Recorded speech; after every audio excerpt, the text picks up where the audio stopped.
Healthy এবং মজাদার একটি রেসিপি দেখার জন্য ডেলি ফুড কিচেনে সবাইকে স্বাগত জানাই। এখন আমি তৈরি করব রেস্টুরেন্ট স্টাইলে চিকেন স্যুপ। রেস্টুরেন্টের স্যুপ বানানোর জন্য এই ভিডিওতে থাকবে কিছু টিপস অ্যান্ড ট্রিক্স, যেটার কারণে রেস্টুরেন্টের স্যুপ খেতে এত দারুণ লাগে। আশা করছি ভিডিওটি পুরোপুরি দেখবেন, আর ভালো লাগলে একটা লাইক দিয়ে চ্যানেলটি সাবস্ক্রাইব করবেন। প্রথমে একটা বাটিতে 2টা ডিম ভেঙে নিচ্ছি। একটা কাঁটা চামচ দিয়ে ডিমগুলোকে ভালো করে ফেটিয়ে নিব। আগে থেকে ডিমটি এভাবে রেডি করে রাখতে পারেন, আবার সাথে সাথে গুলেও স্যুপে ব্যবহার করতে পারবেন। ফেটানো হয়ে গেলে এ বাটিটাকে সরিয়ে অন্য আরেকটি বাটি নিয়ে নিলাম। এখানে এখন 3 টেবিল চামচ কর্নফ্লাওয়ার নিয়ে নিব। আপনি কতটুকু স্যুপ বানাবেন এবং স্যুপটা কতটা পাতলা অথবা ঘন চাচ্ছেন তার উপরে নির্ভর করে কর্নফ্লাওয়ার নিতে হবে। এখন এর মধ্যে কিছুটা পানি মিশিয়ে ভালো করে গুলে এগুলোকেও রেখে দিব। চিকেন স্যুপের মেইন উপকরণ এখানে চিকেন নিয়েছি 300 গ্রাম। এখানে আমি কয়েকটা মাংস এরকম হাঁসই নিয়েছি। চিকেন স্যুপ বানানোর জন্য এই হাড়গুলো খুবই ইম্পর্টেন্ট, কারণ চিকেন স্টকের আসল স্বাদটা কিন্তু এই হাড়গুলো থেকেই আসবে। পাশাপাশি সলিড মাংসও নিয়েছি, এগুলো থেকে মাংস বের করে আমি স্যুপে ব্যবহার করব। এখন স্যুপ বানানোর জন্য চুলায় একটা পাত্র বসিয়ে দিয়ে দিচ্ছি 2 টেবিল চামচ মতো রান্নার তেল। তেলটা হালকা গরম হয়ে এলে এখানে দিয়ে দিচ্ছি একটা তেজপাতা, সাথে 5-6টা কালো গোলমরিচ। এগুলো থেকে হালকা অ্যারোমা বেশি আসলে এখানে চিকেনগুলোকে দিয়ে দিচ্ছি।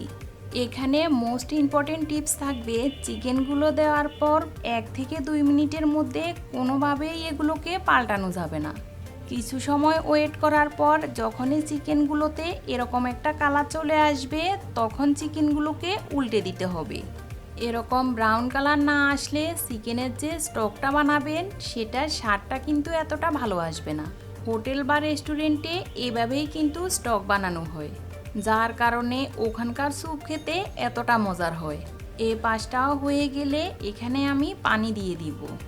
আর পানিটা দিতে হবে এমন, আপনি যদি 1 লিটার স্যুপ বানাতে চান তবে এখানে 3 লিটার পানি দিতে হবে, অথবা আপনি যতটুকু স্যুপ বানাতে চান তার 3 গুণ পানি দিয়ে চিকেন স্টকটা বানাতে হবে।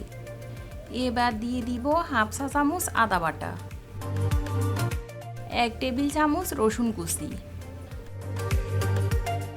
আর পরিমাণ মতো লবণ মিশিয়ে চুলার আঁচটা মিডিয়ামে রেখে চিকেনগুলোকে ঢেকে রাখতে হবে সিদ্ধ হওয়া পর্যন্ত। চিকেনগুলো হয়ে গেলে একটা ছাঁকনিতে সেঁকে চিকেনগুলোকে উঠিয়ে নিচ্ছি।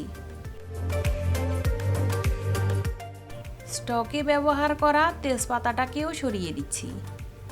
এবার এই স্টকের মধ্যে দিতে হবে প্রয়োজন মতো গাজর।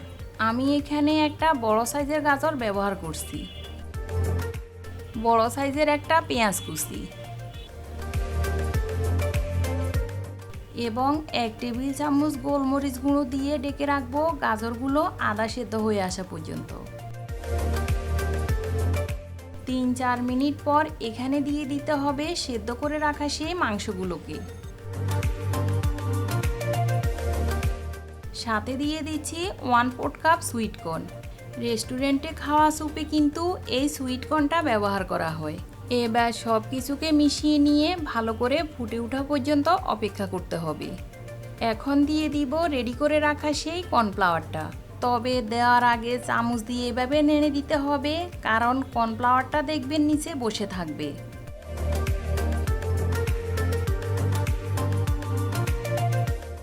এখন যদি মনে হয় স্যুপটা পাতলা দেখাচ্ছে তবে আরেকটু কর্নফ্লাওয়ার গুলে দেওয়া যাবে। আমি একটু ঘন স্যুপ পছন্দ করি, তাই আমার মনে হচ্ছে আর একটু কর্নফ্লাওয়ার লাগবে। আবারও 1 টেবিল চামচ কর্নফ্লাওয়ার দিয়ে দিলাম।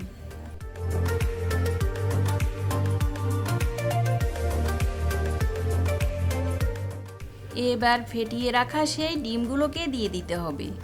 1 হাত দিয়ে দিতে হবে, আরেক হাত দিয়ে মেশাতে থাকতে হবে, আর যে কোনো একদিক থেকে ঘুরিয়ে ঘুরিয়ে মেশাতে হবে। এতে স্যুপের মধ্যে ডিমগুলোকে দেখতে ভালো লাগবে।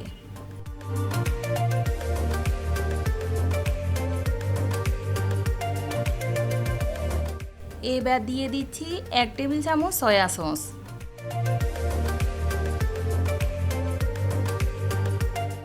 দুই টেবিল চামচ টমেটো সস দিয়ে ভালো করে মিশিয়ে অপেক্ষা করতে হবে বয়েল আসা পর্যন্ত।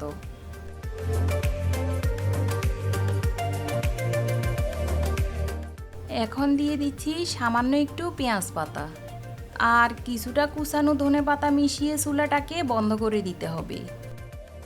ফাইনালি রান্নাটা কমপ্লিট করতে হবে কিছুটা লেবুর রস মিশিয়ে। তবে লেবুর রসটা মেশাতে হবে কিন্তু অবশ্যই চুলাটা বন্ধ করার পর। এখন রেস্টুরেন্টে স্যুপ খেতে আর বাইরে যাওয়া লাগবে না, বাড়িতেই এভাবে বানিয়ে নিতে পারবেন রেস্টুরেন্টের মজাদার চিকেন স্যুপ। এটা খুবই সুস্বাদু আর হেলদি একটা রেসিপি। বাসায় একবার হলেও ট্রাই করার রিকোয়েস্ট রইল। আর যদি এটাকে আর একটু ঝাল খেতে পছন্দ করেন, এভাবে একটু কাঁচামরিচ কুচি দিয়ে নিতে পারেন। আশা করছি রেসিপিটি আপনাদের ভালো লেগেছে। ভালো লাগলে একটা লাইক দিয়ে চ্যানেলটি সাবস্ক্রাইব করে রাখবেন। পাশের বেল বাটনটি অন করে রাখবেন পরবর্তী ভিডিওর নোটিফিকেশন পাওয়ার জন্য, কারণ এই চ্যানেলে আরও ভালো ভালো রেসিপি থাকবে আপনাদের জন্য। আজ এখানেই বিদায় নিব, দেখা হবে নেক্সট এপিসোডে।